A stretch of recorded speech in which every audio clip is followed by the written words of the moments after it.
इस क्वेश्चन के अंदर हमें फिगर गिवन है, दैट फिगर इज 7.4 और इसके अंदर कह रहा है कि हमारे पास दो आइडेंटिकल पार्टिकल्स हैं 1 and 2. This is particle 2, this is particle 1, each of mass m. तो इसका मास भी m है, इसका मास भी m है. मूविंग इन अपोजिट डायरेक्शंस, ये इस डायरेक्शन में जा रहा है, ये इस डायरेक्शन में, मतलब ये राइट से लेफ्ट, ये लेफ्ट से right. Okay, with same speed, ये भी v, along parallel lines. At a particular instant, r1 and r2 are their respective position vectors drawn from point A, which is in the plane of the parallel lines. तो ये point A है, यहाँ से इसका position vector r1, so this is r1, और इसका position vector 2 का r2 है. तो इस इंफॉर्मेशन के बेसिस पे हमें यहाँ पे इन ऑप्शंस में से चूज करना है कि कौन कौन से ऑप्शंस पॉसिबली ठीक हैं. तो इन ऑप्शंस में क्या पूछ रहा है?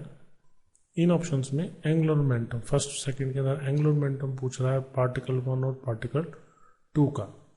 तो यहाँ पे ये देखिए कि ये एक पार्टिकल है, ठीक है. तो किसी भी गिवन पार्टिकल का जो एंगुलर मोमेंटम है उसको हम इस तरह से लिखते हैं r क्रॉस p, और अगर आप इसके मैग्नीट्यूड की बात करें so that is r m v sine theta, और इसको आप लिख सकते हैं m v r sine theta और m v r perpendicular.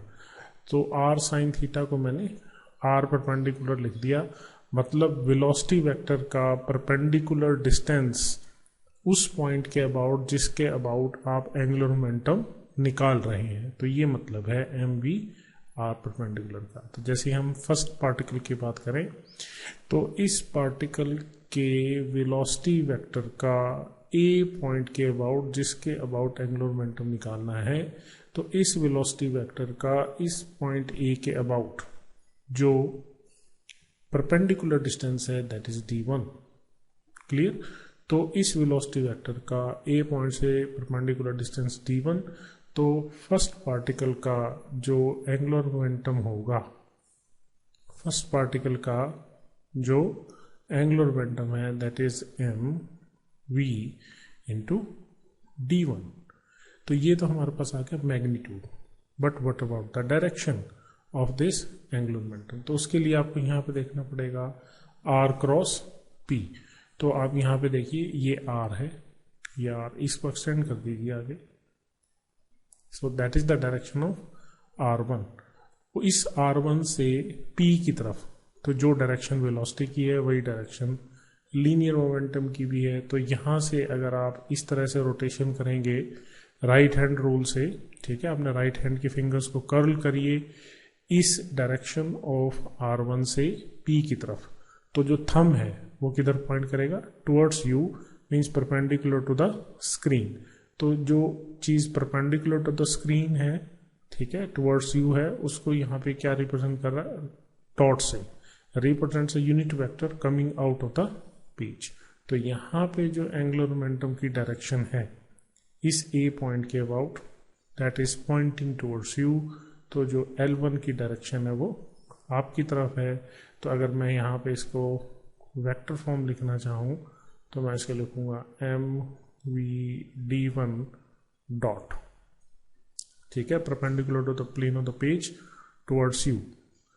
B part में क्या कह रहा है?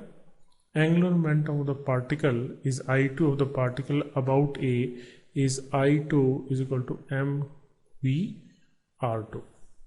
इस पार्टिकल का एंगुलर मोमेंटम इस पॉइंट के about is m v into r2. So this is wrong, ये रॉन्ग है, ठीक है. पहली बात तो ये कि यहाँ पे जो एंगुलर मोमेंटम लिखा है m v r2, तो ये वेक्टर फॉर्म में लिखा हुआ है, ठीक है, इस पॉइंट ऑफ व्यू से गलत है. दूसरी बात, अगर मैं इस r2 को इधर एक्सटेंड करूंगा, ठीक है, तो ये R2 की डायरेक्शन हो गई। तो यहाँ पे अगर आप क्रॉस रूल लगाएंगे R2 से V की तरफ या R2 से P की तरफ, ठीक है, तो राइट हैंड से अगर आप अपने फिंगर्स को इस तरह से कर्ल करेंगे तो thumb points away from you, so away from you के लिए क्रॉस। तो यहाँ पे जो हमारे पास जो एंगुलर मोमेंटम आएगा that is mv/d2 cross. Clear? क्योंकि mass velocity into perpendicular distance from the point about which we have to calculate the angular momentum. तो इस वेलोसिटी वेक्टर का परपेंडिकुलर डिस्टेंस कितना? d2। तो यहाँ पे एंगुलर मोमेंटम आएगा mv/d2 अवे फ्रॉम यू। ठीक है, तो बी ऑप्शन रॉन्ग है, ए ऑप्शन करेक्ट है। सी और डी में पूछ रहा है टोटल एंगुलर मोमेंटम भी बताइए, total angular momentum of the system. तो टोटल एंगुलर मोमेंटम सिंपल क्या है? इन दोनों एंगुलर मोमेंटम्स का सम।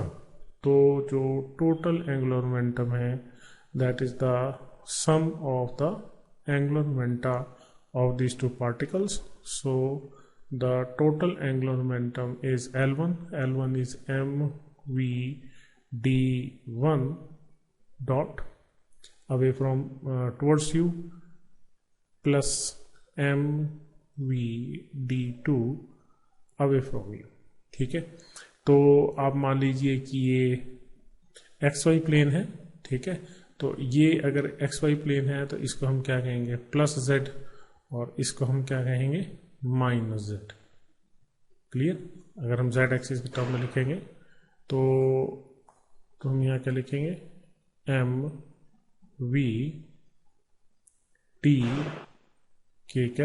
Plus mv/d2 minus k cap. So this is d1।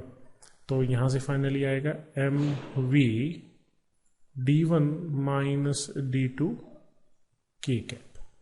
Clear?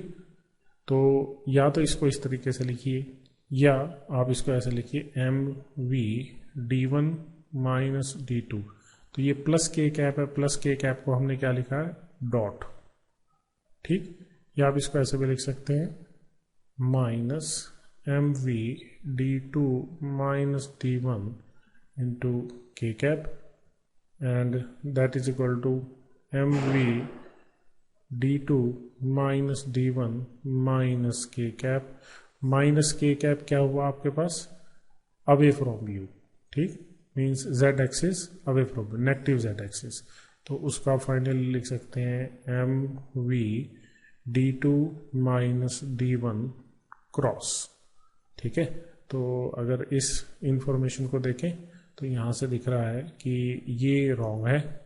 ठीक है, so that is wrong. The correct one is this option D. Total angular momentum of the system about A is mv/d2 minus d1 cross, d2 minus d1 cross. So the another correct option is option D. So we have two correct options, option A and option D.